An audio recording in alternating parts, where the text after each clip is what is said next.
राज्याचे मुख्यमंत्री आज बीड जिल्हा दौऱ्यावरती असून आष्टी विधानसभा मतदारसंघातील शिंपोरा ते कुंटेफळ पाईपलाईन कामाची पाहणी, त्याचबरोबर कुंटेफळ साठवण तलावाच्या बोगद्याचा शुभारंभ आणि श्री क्षेत्र संस्थान मच्छिंद्रनाथ गडावरील विविध विकास कामांचा शुभारंभ मुख्यमंत्री देवेंद्र फडणवीस यांच्या हस्ते होतोय। कार्यक्रमाचे आयोजक आष्टी विधानसभा मतदारसंघाचे आमदार सुरेश माझ्यासोबत आहेत। साहेब, काय सांगाल, आज मुख्यमंत्री आष्टीमध्ये येतात, शुभारंभ आहे कामांचा?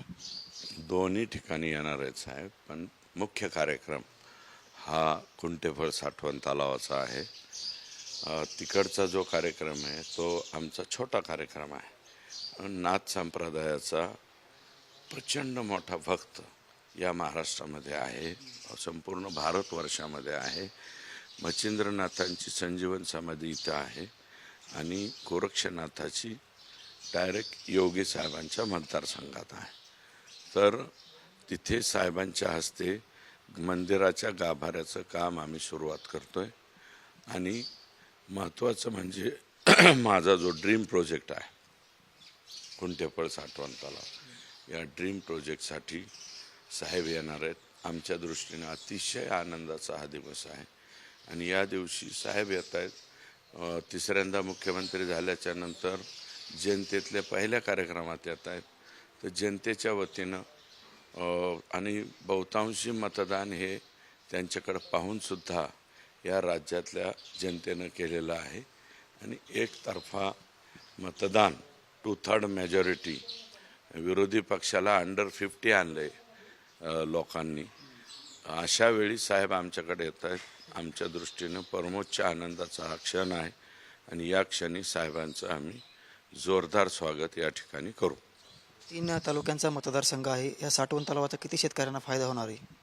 नाही, ह्या साठवण तलावाचा फायदा 27,543 हेक्टरला होतोय आणि पाटोदा आणि शिरूर तालुक्यासाठी आपण स्वतंत्र योजना करतोय।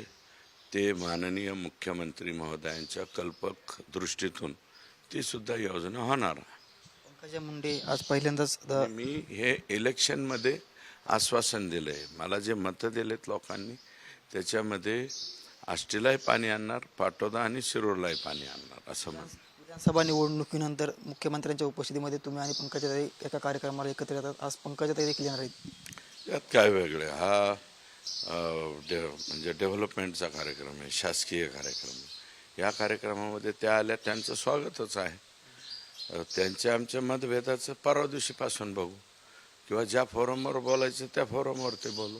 या स्टेजवरती मतभेदाचा हे स्टेज नाही, हे स्टेज जे आहे ते आमच्या विकासाचं स्टेज आहे आणि शासकीय कार्यक्रम आहे। जिल्ह्याचे पालकमंत्री अजित पवार आहेत, त्यांना काही निमंत्रण देण्यात आले का, ते येणार आहेत का? त्यांना आम्ही निमंत्रण दिलेलं आहे आणि आमची आशा आहे ते सुद्धा यावेत, कारण या प्रकल्पामध्ये कुंटेफळ साठवण तलावाच्या बाबतीत आणि पहिल्यांदा सुप्रमा देण्याच्या बाबतीत अजितदादांचा याच्यामध्ये वाटा आहे। मंत्री धनंजय मुंडे यांनी डोळ्याचं ऑपरेशन सांगितलं कारण समोर करून कार्यक्रम टाळला असं मला वाटत नाही। त्यांच्या करवी मला सांगण्यात आलेलं आहे, त्यामुळं एखाद्याचं ऑपरेशनला कसं खोटं बोलतं। आज ऑपरेशन आहे आणि त्यांनी जर सांगितलं की बाबा माझं ऑपरेशन आहे, तर ऑपरेशनच्या बाबतीमध्ये त्यांचं ऑपरेशन होऊन जाऊ द्या। ते ऑपरेशनमुळे येणार नाहीत आणि ते जरी आले असते तरी मंत्री म्हणून आम्ही त्यांचं स्वागत केलंच असतं ना। स्टेजवरती आल्यावर काय अवमान अपमान थोडीच करणार। सुरेश, आज मुख्यमंत्री देवेंद्र फडणवीस यांच्या हस्ते कुंटेफळ येथील कामांचा शुभारंभ होणार आहे। कॅमेरामन इरफान मोहम्मदसह मी योगेश काशीद, आष्टी, साम TV, बीड। देश विदेशातील प्रत्येक घडामोडींचे लाईव्ह अपडेट मिळवण्यासाठी आता साम टीव्हीच्या सर्व सोशल मीडिया प्लॅटफॉर्मला लाईक, फॉलो आणि सबस्क्राईब करा। तसंच सर्व नोटिफिकेशनसाठी बेल आयकॉन प्रेस करायला विसरू नका।